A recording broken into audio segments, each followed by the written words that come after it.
बजाय उसने अगर समझो कॉमन सर्विस सेंटर कंप्यूटर के जो रहते हैं उसमें से भी अगर अप्लाई किया तो भी वो एलिजिबल होता है। तो दो चीज़ सिर्फ लगती है उसको, एक उसका आधार कार्ड आइडेंटिफिकेशन, दूसरा बैंक अकाउंट। समझो उसने बैंक अकाउंट नहीं भी खोला तो बैंक अकाउंट खोल देती है। तो आधार कार्ड और महानगर पालिका या नगर पालिका का लेटर ऑफ रिकमेंडेशन, ये दो चीज हुई। तो ये एक ही चीज ऐसी है जिसमें बैंक रिफ्यूज नहीं कर सकती। सिविल देखा नहीं जाता, पास्ट रिकॉर्ड क्या है उसका देखा नहीं जाता। तो 10% 20% से उसको पैसा देना पड़ता है, तो वो नहीं होना बोल के ये स्कीम माननीय प्रधानमंत्री जी के नेतृत्व में केंद्र सरकार ने शुरू किया है। 1 जून 2020 को ये स्कीम शुरू हो गई है। अभी समझो उसको 10,000 दिए, तो 10,000 देने के बाद उसने अगर रेगुलर वो पेमेंट कर दिया उसका इंस्टॉलमेंट, तो वो दूसरे इसमें जाता है, दूसरे ट्रेंच या दूसरा प्रभाग बोल सकते समझो, तो उसको 20,000 मिलते हैं कि वो दूसरे स्कीम में जाते समय उसको रीएप्लीकेशन करने की जरूरत नहीं है। और वो अगर 20,000 उसने रेगुलरली वापस अगर करे तो उसको 50,000 मिलते हैं, 50,000। और वो अगर रेगुलर वापस करे तो उसको मुद्रा लोन में पैसा मिलता है जो 10 लाख तक है। अभी पहले जो मैं बोल रहा है कि प्रधानमंत्री स्वनिधि स्कीम, इसमें कोई प्रकार स्वनिधि योजना 1 जून 2020 को शुरुआत हुई है। इस योजना के माध्यम से शहरी विभाग में जो स्ट्रीट वेंडर्स है उनको मदद मिलती है। उन्होंने बैंक में एप्लीकेशन भी किया तो 10,000 रुपीज़ मिलते हैं, जिसमें अर्बन लोकल बॉडीज़ का रिकमेंडेशन चाहिए। ये योजना ऐसी है, इसको बैंक रिफ्यूज़ नहीं कर सकती, सिविल नहीं देखती। सेंट्रल गवर्नमेंट के माध्यम से बैंक को गारंटी दी जाती है, लेकिन जो स्ट्रीट वेंडर को कोलैटरल देने की ज़रूरत नहीं है। अभी तक 45 लाख से ज़्यादा लोगों ने इसका बेनिफिट लिया है। और मैं आपके माध्यम से जो शहरी विभाग में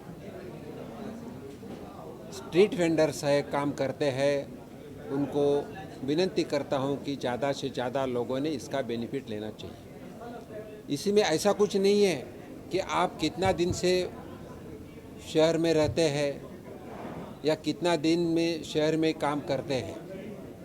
कोई देहात में आदमी आकर शहर में काम कर रहा है, उसका अकाउंट शहर में नहीं है बैंक अकाउंट, तो भी उसको पैसा मिल सकता है और इसका बेनिफिट ले सकते हैं।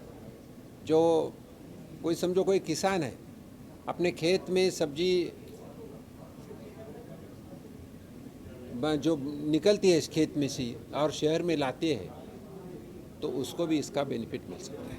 सर, जो आपने बताया था कि जो लोन नहीं मिल पाएगा और कोई इशू आएगा तो ईडी उसकी निगरानी करेगी। नहीं, मैं ऐसा बताया कि हम जो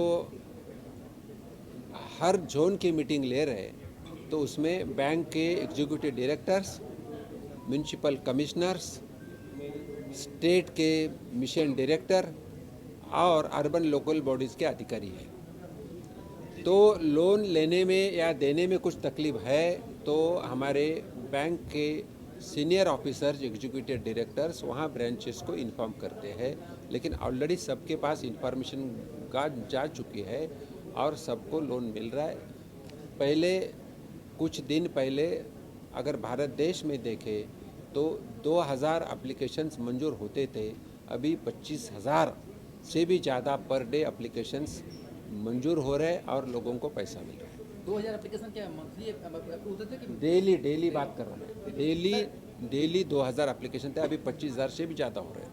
सर एक सवाल ये है कि स्ट्रीट वेंडर जो है जिसको आप लोन देने की बात कर रहे हैं, बनारस में कई बार ऐसा देखा गया कि उनकी तरफ से प्रोटेस्ट हुआ कि हमें हटाया जा रहा है, वहाँ से पूरे काम करने नहीं दिया जा रहा है, हमें लोन नहीं मिल रहा है। इसीलिए स्ट्रीट वेंडर को अगर letter of recommendation municipal corporation के माध्यम से मिला तो उसी को दो बेनिफिट मिलते हैं। एक तो पुलिस वाले की तरफ से हरेसमेंट नहीं होती और म्यूनिसिपल कॉरपोरेशन के जो लोग जो अलग अलग वार्ड में रहते हैं तो उनको परिचय बोर्ड दिया जाता है। जो परिचय बोर्ड पे वो ऑथराइज स्ट्रीट वेंडर है, ये उनको लेटर या वो एक बोर्ड मिलता है जिसमें माननीय प्रधानमंत्री जी का भी फोटो रहता है और वो स्ट्रीट वेंडर का भी फोटो रहता है।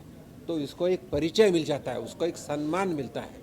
और मैं आपको बताना चाहता हूँ ये स्कीम ऐसी है तो एक खुद को एक स्वावलंबी बनाने की स्कीम है, खुद का स्वाभिमान बढ़ाने की स्कीम है और खुद को एक नौकरी या एक बिजनेस मिलने का एक स्कीम।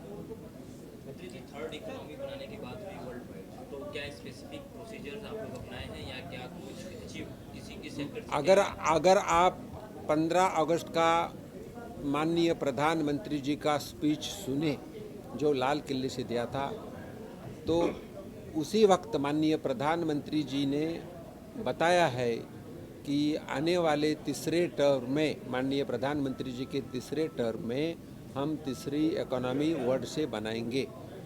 तो हर क्षेत्र में काम हो रहा है।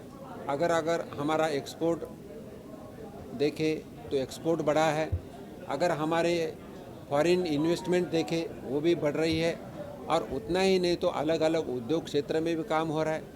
हमारा जीडीपी अच्छी तरह से बढ़ रहा है, एग्रीकल्चर सेक्टर में अच्छा काम हो रहा है।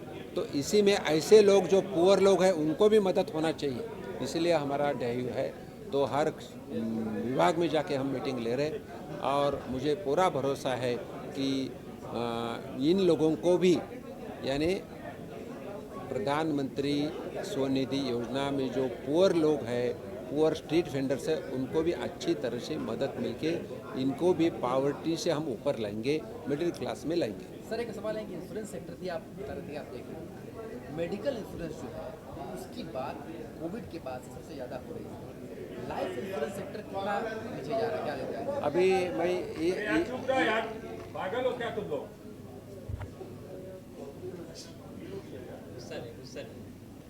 इसी में इंश्योरेंस की आप बताएं तो प्रधानमंत्री स्वनिधि योजना में 2 स्कीम्स हम जो लाए हैं, जिसमें स्वनिधि से समृद्धि करने का सोच है, जिसमें 20 रुपये अगर उनसे साइन से हम लिए तो बैंक ने लिए तो उनको इंश्योरेंस मिलता है, उनको 2 लाख तक इंश्योरेंस मिलता है।